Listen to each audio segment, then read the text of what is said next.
Assalamu alaikum students. Today our topic is measurement of blood pressure कि आज हम देखेंगे बेटा कि हम किस तरह मेजर करते हैं ब्लड प्रेशर को।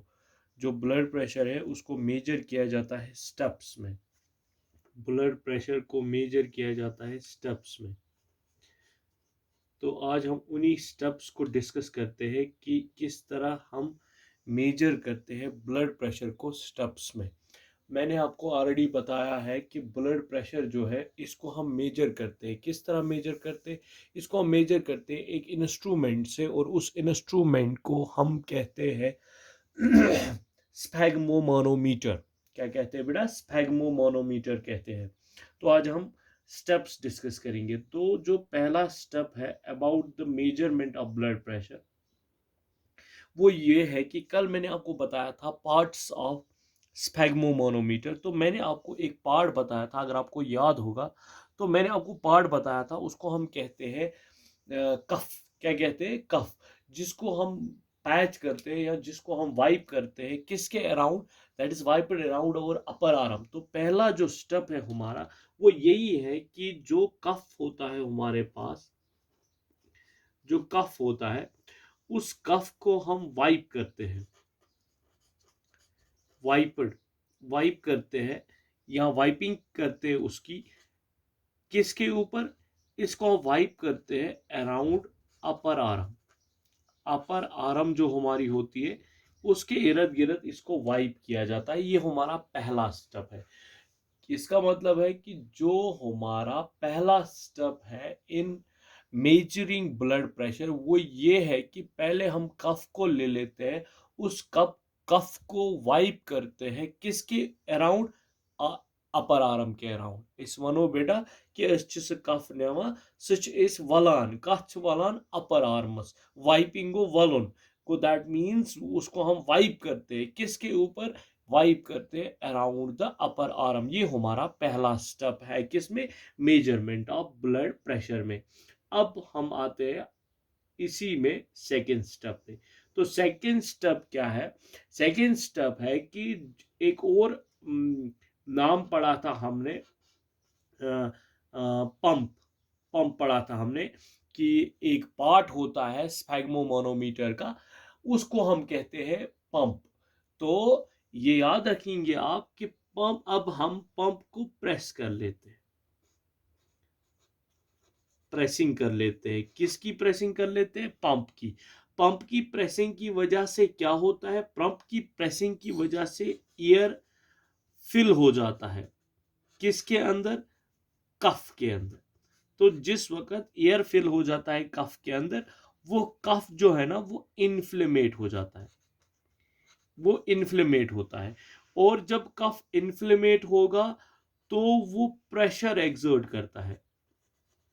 प्रेशर एग्जर्ट करता है किसके ऊपर? प्रेशर एग्जर्ट करता है आर्म के ऊपर।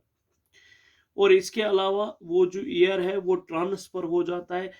किस में ट्रांसफर हो जाता है? वो एयर जो है ना वो ट्रांसफर हो जाता है मरकरी चैम्बर में, या जिसको हम कहते हैं मरकरी कॉलम कहते हैं, या चैम्बर का हो या कॉलम का हो। जब वो मरकरी कॉलम में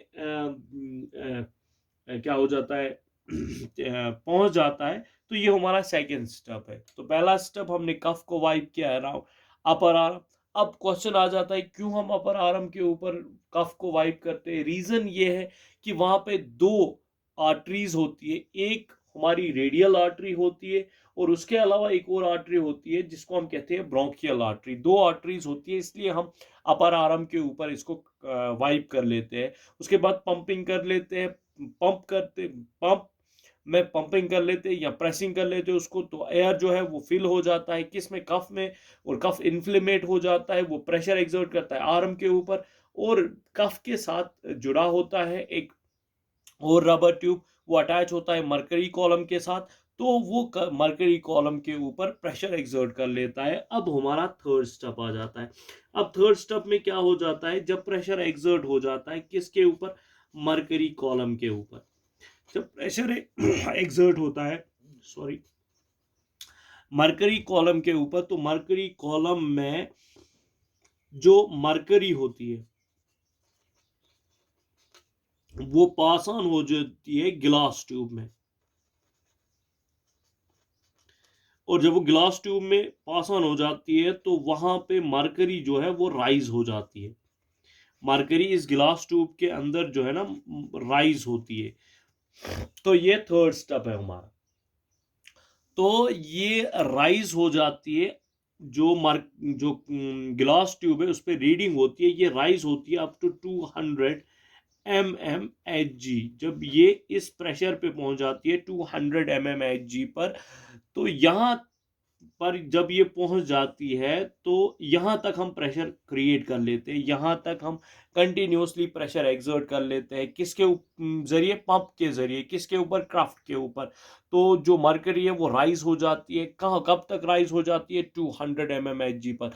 अब ये क्यों राइज होती है अबाउट, क्यों हम राइज करते हैं अबाउट 200 mmHg? रीजन ये है कि इस प्रेशर के ऊपर जो रेडियल आर्टरी होती है, जो क्या होती है बेटा? रेडियल आर्टरी जो होती है, वो रेडियल आर्टरी क्या होती है? वो रेडियल आर्टरी इस प्रेशर के पास कोलैप्स हो जाती है।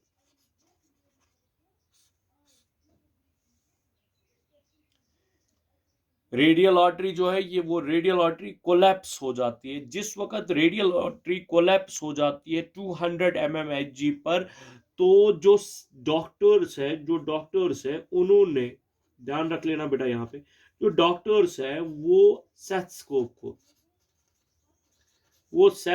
को इंसर्ट कर लेते हैं एट द बेस ऑफ, उसको हम कहते हैं ब्रोंकियल आर्टरी। जब वो बेस ऑफ ब्रोंकियल आर्टरी पे उसको एक्सर्ट रख देते हैं, उसकी वजह से क्या होते हैं, वो साउंड जो क्रिएट वो सुनते हैं किसमें? सेथस्कोप में। वो साउंड बंद हो जाती है, ब्लॉक हो जाती है, वो साउंड ब्लॉक हो जाती है।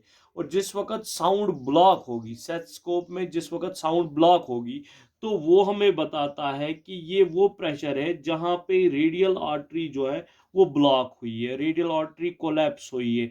अब साउंड प्रोड्यूस नहीं होगी, अब साउंड नहीं सुन पाओगे आप। तो this is the third step कि मर्करी कॉलम में जब मर्करी राइज होता है ग्लास ट्यूब के अंदर, वो राइज होता है 200 mmHg पर, तो उस वक्त रेडियल आर्टरी क्या हो जाती है? कोलैप्स हो जाती है। और जिस वक्त रेडियल आर्टरी कोलैप्स हो जाती है, हम सेथस्कोप में साउंड नहीं सुन पाते। जो ही साउंड बंद हो जाती है, हम कहते हैं कि we reach to the pressure that is 200 mmHg। तो उसके बाद क्या हो जाता है? उसके बाद हम फिफ्थ स्टेप पे आ जाते हैं। तो फिफ्थ स्टेप क्या है?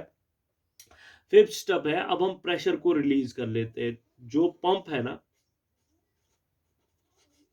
उस पंप के साथ एक स्क्रू होता है, स्क्रू होता है, और उस स्क्रू को हम कहते हैं प्रेशर रिलीजर।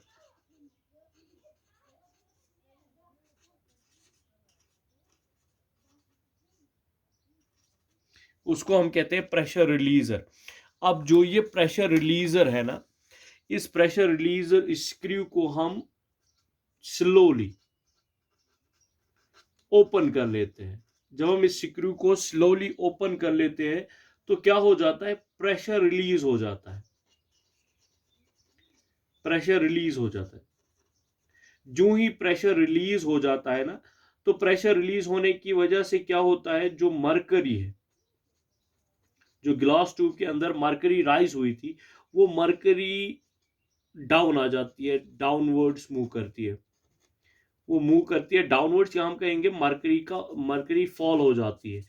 तो जो ही मरकरी फॉल हो जाएगी, ये हमारा बन जाता है फिफ्थ स्टेप। कि पंप के पास स्क्रू होता है, उसको हम कहते हैं, उस स्क्रू को प्रेशर रिलीजर, और उसको हम स्लोली ओपन करते हैं तो प्रेशर रिलीज हो जाता है, जिसकी वजह से जो ग्लास ट्यूब के अंदर मरकरी होती है वो डाउनवर्ड मूव करती है, फॉल हो जाती है। तो उसके बाद सिक्स्थ स्टेप क्या होता है कि जो ही मरकरी फॉल हो जाती है, जो ही मरकरी क्या हो जाती है? फॉल हो जाती है, तो हम सुन लेते हैं फर्स्ट साउंड। हम हर्ड करते हैं फर्स्ट साउंड। किस में हर्ड करते हैं first sound? The first sound is heard in the stethoscope, और वो फर्स्ट साउंड हमें बताती है सिस्टोलिक ब्लड प्रेशर। वो हमें बताती है systolic blood pressure. That means अब हमें ब्लड प्रेशर तो मेजर किया हमने, लेकिन कौन सा किया? सिस्टोलिक ब्लड प्रेशर मेजर किया। किस तरह? जब हमने पंप के पास जो स्क्रू था, जिसे हम प्रेशर रिलीजर कहते हैं, उस प्रेशर रिलीजर को हमने स्लोली ओपन किया तो प्रेशर धीरे धीरे रिलीज हुआ। जितना प्रेशर रिलीज हुआ, मरकरी उतनी डाउनवर्ड्स आई, और हमने पहली साउंड सुनी। और वो फर्स्ट साउंड हमें क्या बताती है? वो फर्स्ट साउंड जहां पे आपने सुनी वो क्या है? Systolic pressure. दैट मीन्स आपको रीडिंग भी देखनी है किसमें? मरकरी ट्यूब के अंदर। और जो उस वक्त रीडिंग होगी, जिस वक्त आपने फर्स्ट साउंड सुनी, उस रीडिंग को हम कहते हैं सिस्टोलिक ब्लड प्रेशर। अब सेकंड अब जो लास्ट स्टेप है, वो लास्ट स्टेप क्या है? कि अब जो ये साउंड है, धीरे धीरे जो ही कंटिन्यूअसली आप प्रेशर को रिलीज करोगे, स्क्रू को ढीला करोगे, तो साउंड जो है, वो साउंड जो है ना, ये स्टार्ट होना शुरू होगी। ये इट गेट्स मफलड। ये मफलड हो जाएगी, थोड़ी सी स्लो हो जाएगी, हम कहेंगे थोड़ी सी स्लो हो जाएगी as compare to the first sound. तो वो हमें बताता है डायस्टोलिक ब्लड प्रेशर। तो इस तरह हम मेजर करते हैं ब्लड प्रेशर को। तो ये 7 स्टेप्स है जो हमें प्रोवाइड करते हैं measurement of the blood pressure. इस तरह हम ब्लड प्रेशर को मेजर करते हैं। This is all about the measurement of the blood pressure.